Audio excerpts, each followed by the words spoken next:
ஐயோ திட்டுவானே இவன் வேற. அம்மு இங்க வாங்க. எனக்கு ஒரு ஹெல்ப் பண்ணணும். பண்ணிடுவான். என்னாச்சு? மேல அந்த புளி இருக்கு, அது மட்டும் கொஞ்சம் எடுத்தாங்க. ஓகேடா.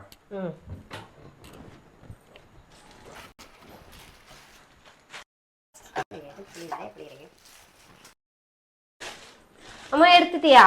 நான் எடுத்துட்டேன்டா. என்னடா எண்ணெயை கொட்டி வச்சிருக்க? இதுவே நான் கொட்டினா நீ சும்மா விட்டுருப்பியா? நான் அப்படி சம்பாதிச்சேன் இப்படி சம்பாதிச்சேன்னு சொல்லி காமிப்பேன்ல. இப்ப நீயே கொட்டி வச்சிருக்க, நான் என்ன பண்றது? நீ தான் எடுத்த. இந்தா தொட, அப்பதான் உனக்கு என் கஷ்டம் தெரியும். பாவண்டா அவன் எவ்வளவு கஷ்டப்படுறான் தெரியுமா?